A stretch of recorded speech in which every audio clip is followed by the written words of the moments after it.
Bonjour. Je voudrais tout d'abord commencer par remercier toutes les femmes qui ont organisé cette conférence. Et d'une certaine façon, ce que je voudrais partager avec vous aujourd'hui tient de très près à ce que nous avons tout appris de son exemple et de son expérience. Et en fait, je crois que la réflexion centrale à laquelle je voudrais vous amener, c'est celle de comment transformer la faiblesse en force. Parce que si nous sommes ici réunis, c'est justement parce que notre défi est celui-là. C'est celui de transformer la faiblesse de la femme, une faiblesse que nous sentons toutes, dont nous sommes témoins, dont nous sommes victimes tous les jours, en une force pour tous ceux qui ont besoin de notre soutien. J'ai été kidnappée pendant 7 ans dans les jungles de la Colombie et j'ai eu, je dois dire, une chance extraordinaire avant de vivre cette expérience, celle d'avoir été témoin 2 mois auparavant à la télévision, tout à fait par hasard, d'un documentaire qui expliquait quelque chose qui m'a beaucoup marqué, c'est ce qu'on appelle l'expérience de Stanford.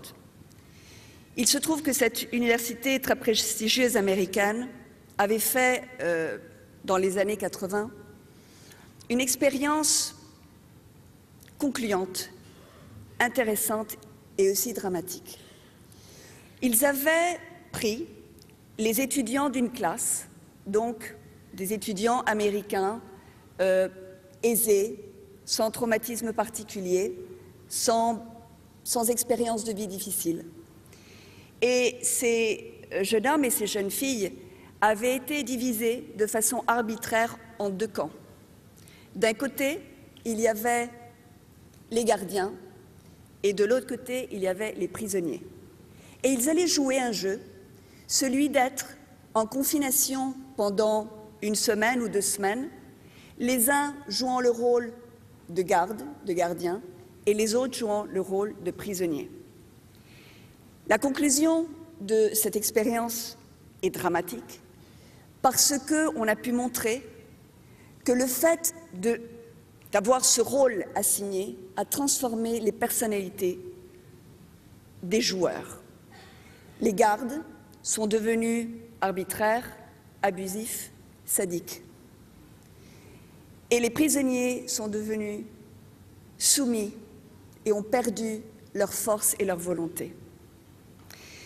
Je vous parle de cette expérience parce que je pense que lorsque nous sommes en train de nous réunir ici, non seulement pour célébrer la force de la femme, le jour de la femme est dans quelques jours, le jour international de la femme, mais aussi pour nous réunir dans la réflexion de la lutte contre le fondamentalisme islamique, nous sommes ici parce que ce fondamentalisme islamique veut diviser le monde en 2. D'un côté, les hommes, de l'autre côté, les femmes. Et que cette division arbitraire met en risque les fondements de la dignité humaine. Il est évident que hommes et femmes, nous sommes différents. Et il est évident aussi que nous, les femmes, avons le mauvais rôle dans cette division. Pourquoi? Parce que c'est vrai que nous sommes faibles et nous le sentons lorsque nous nous promenons dans une rue sombre le soir et que nous avons peur parce que nous savons que nous pouvons être victimes d'une agression. Nous avons peur de manifester dans une manifestation dans la rue parce que nous savons que s'il y a une émeute, s'il y a de la violence, nous serons évidemment les premières victimes. Nous avons peur de faire valoir notre liberté à certains moments parce que nous savons que nous pouvons nous faire agresser physiquement. Mais ce qu'il y a de terrible dans cette division qui est faite, ce n'est pas la réalité de notre condition de femme à laquelle nous savons faire face et nous savons lutter pour nous défendre, Là où je trouve que la division est insidieuse et perverse, c'est qu'elle est en train de produire un effet qui est celui de changer la vision que les femmes ont d'elles-mêmes.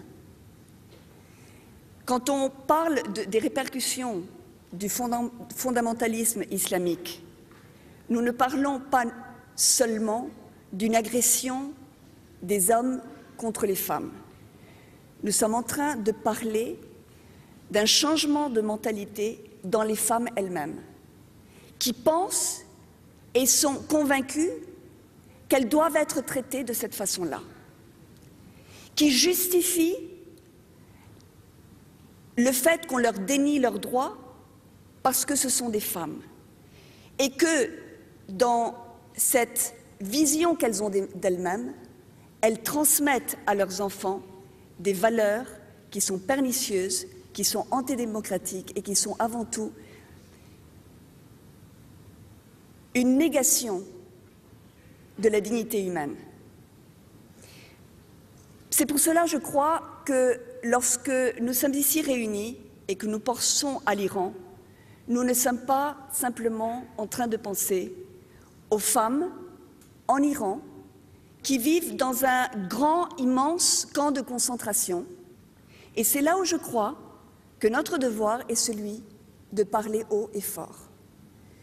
Nous ne pouvons pas continuer à accepter l'idée que le problème des femmes musulmanes ou le problème des femmes de l'Iran est leur problème.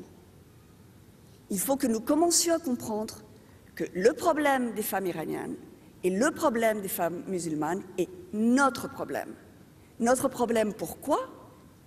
Parce que nous vivons dans un monde où tout se dit et tout se sait, et que notre silence, notre complicité est en train d'affecter le droit de ces femmes et, en conséquent, est en train d'affecter nos droits à nous. Il faut lutter pour les droits de la femme dans le monde, non seulement pour les femmes d'aujourd'hui, mais pour les femmes de demain. Il faut aussi se demander ce que va être le monde si nous continuons à accepter, comme si c'était l'affaire des autres, une situation qui est en train d'affecter notre façon de vivre, qui est en train d'affecter les droits des femmes aujourd'hui, mais aussi le droit des femmes de demain. Nous ne savons pas quel va être le monde de demain, mais nous pouvons être sûrs que si jamais nous continuons à accepter que dans n'importe où dans le monde, les droits de la femme soient bafoués, il arrivera un moment donné où il faudra nous battre pour ces mêmes droits, pour nous. C'est-à-dire que nous battre pour les autres, c'est aujourd'hui nous battre pour nous, et cela de façon dramatique. C'est très curieux de dire ce que je dis, parce que si nous y pensons et si nous y réfléchissons, les femmes dans le monde, nous sommes la majorité. Il y a plus de femmes dans le monde que d'hommes. Et pourtant, nous sommes vus comme une minorité et traités comme une minorité. Pourquoi? Parce que le monde est en proie à la violence. Nous vivons dans un monde dans lequel les violents gagnent et dans lequel les choses se font en fonction de la violence.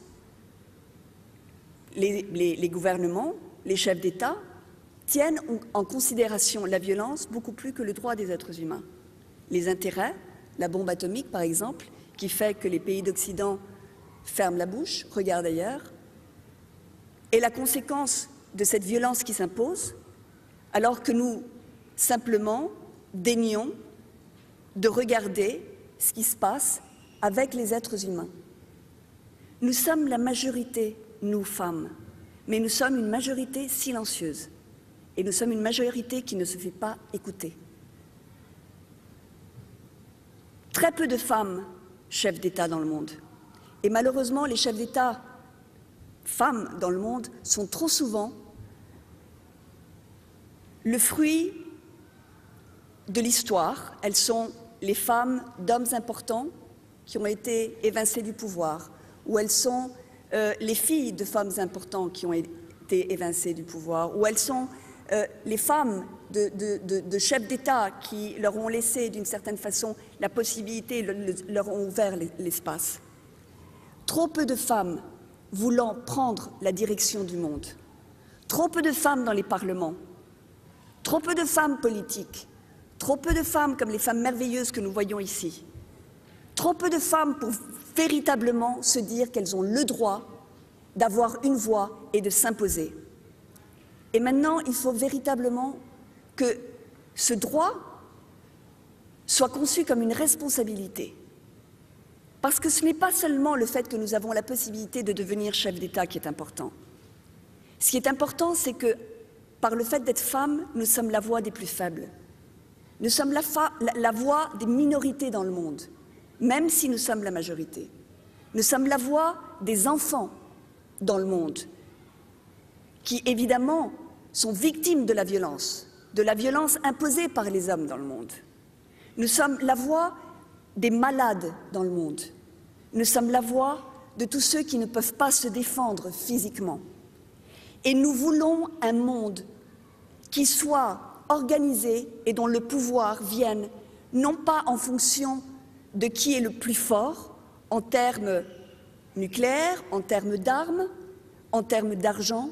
Nous voulons un monde qui soit régulé en fonction des droits des êtres humains. Et c'est pour ça que la voix de la femme doit se faire entendre. Alors, dans un monde de violence, vers où nous tourner? Il faut d'abord nous tourner vers ces femmes qui nous donnent l'exemple. Et aujourd'hui, je pense que vous serez toutes d'accord avec moi qu'il y a une femme dans cette salle qui mérite d'être reconnue comme un exemple pour le reste des femmes dans le monde. Et cette femme est Mariane Radjavi.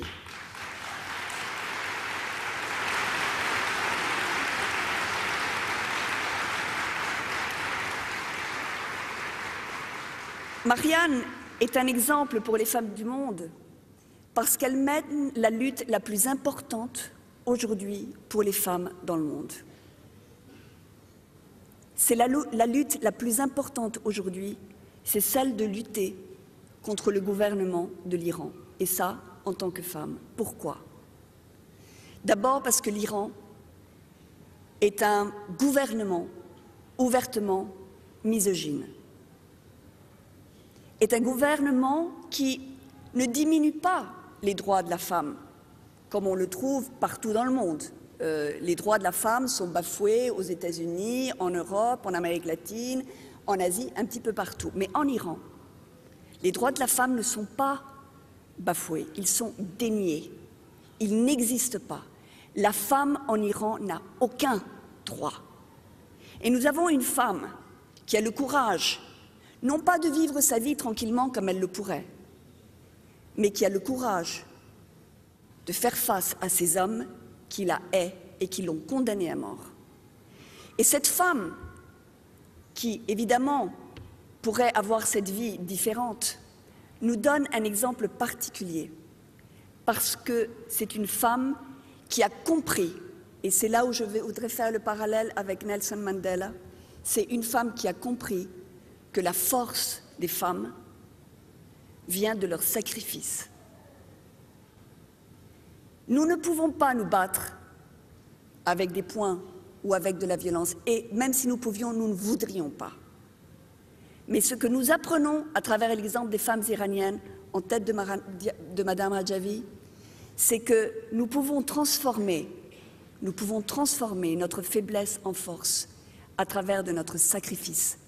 C'est notre sacrifice pour d'autres femmes dans le monde qui nous fait fortes. C'est ça qui peut changer le monde. Donc aujourd'hui, quand nous allons sortir d'ici, nous avons évidemment nous demander « Et maintenant, qu'est-ce que je peux faire moi? Qu'est-ce que je fais ?» Eh bien, il faut transformer notre vie en arme contre la mort. Et notre vie, c'est tout ce que nous sommes. C'est notre pouvoir de marcher et de nous tenir debout et de participer, de donner une voix à celles qui n'en ont pas. Ce sont nos mots pour confronter le mensonge et la calomnie. C'est notre passion pour confronter l'indifférence. C'est notre condition de femme pour lutter contre ceux qui sont comme nous, les plus faibles dans le monde, pour d'autres raisons, et en plus pour celle d'être femme. C'est de comprendre que parce que nous sommes faibles, nous sommes fortes. Merci.